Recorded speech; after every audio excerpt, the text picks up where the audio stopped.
All right, welcome to the Ironwood Gym. Today I'm going to go over the grip for the front squat. Okay, hopefully you got a chance to see my video just released about why you should front squat, and if you are someone that can front squat and want to implement that into your training, or if you want to utilize it with your athletes, one of the first things you need to be aware of is the grip. All right, so the first thing I really want to emphasize very heavily is you are not trying to grip on and hold on to the bar. Okay, that is not a good thing to do. It's really going to beat up your wrists, and that's not what we're trying to get out of the front squat. So you're not trying to hold on to the bar and front squat it with a tight fist.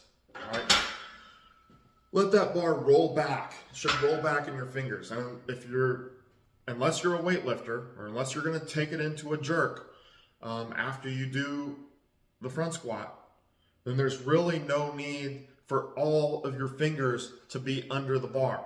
All right, so if you are kind of tight, I am, once you get going into the set, if a finger or two fingers pops out, it's really not that big of a deal. All right, it's not that big of a deal if some fingers pop out as you're squatting or even before you start your set. But you should be able to at least keep, hopefully two, but at least one finger under that bar. Preferably three or four, but reality dictates sometimes you can't do that.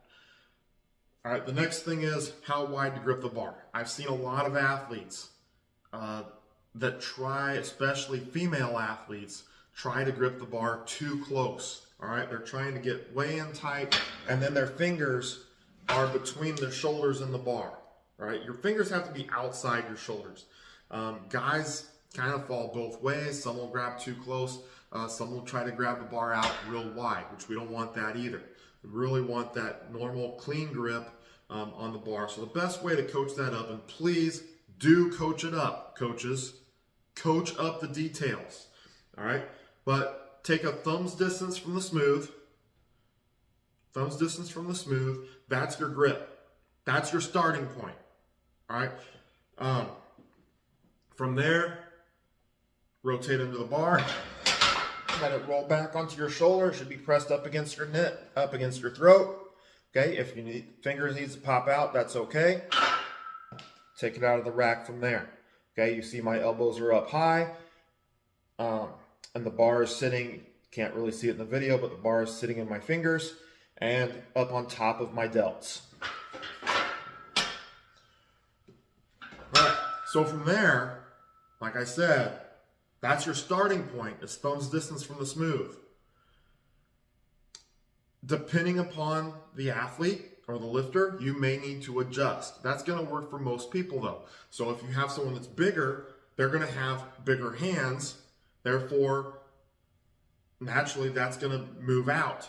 Someone that's smaller is going to probably have smaller hands, and the natural occurrence when they go a thumb's distance from the smooth part of the bar, where their hands will come in. So that kind of individualizes it, but we can do better depending upon the size of the lifter. Some people may need to move if they have really thin, narrow shoulders, they may need to move their grip in a little bit. If they have broader shoulders than normal, or if they have differences in flexibility, they might benefit from moving out a little bit, provided you don't take it too far most of the time. So there you can make your adjustments. That's your basic, your clean grip for the front squat.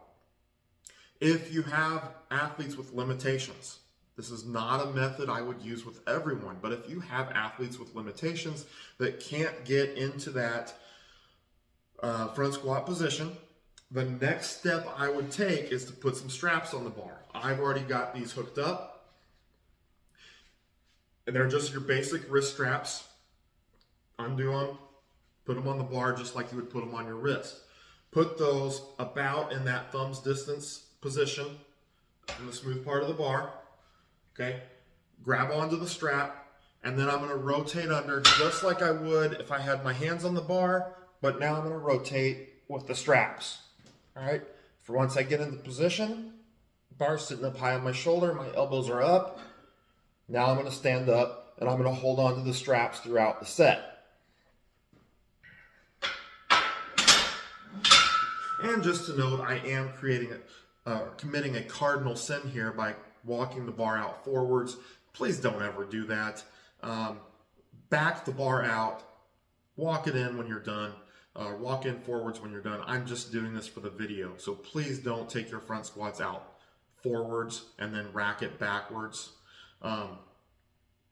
Take it out backwards just like you would a normal squat, and then walk it back in when you're done. So that's the straps. If you have athletes with limitations, maybe they have a wrist injury, maybe they've got really tight wrists, tight shoulders that doesn't allow them, larger biceps than normal, that doesn't allow them to get into that rack position that we like coming from out of a clean. So the next step, and I don't like this, I'm going to go ahead and show it. But I don't like it. It decreases stability, and I don't think it has the same effectiveness as far as ab strength. I could be wrong in that. I don't know. But definitely decreases the stability that you have under the bar. And that's to do the cross arm approach. See that a lot with bodybuilders because they can't get into that rack position.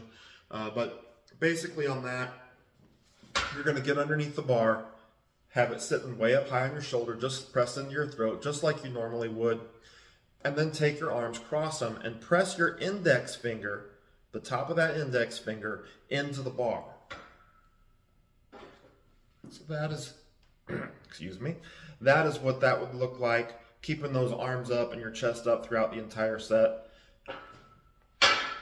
Like I said, I don't really recommend that method, but it is a method you can use if need be and you really want a front squat and can't get into that rack position.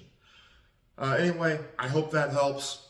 I know a lot of times I see a lot of different gyrations going on with the front squat, and just trying to clean things up a little bit. Hopefully that helps, gives you some different coaching pointers or cues that you can use with your lifters, maybe with yourself, or with the athletes and the teams that you're working with.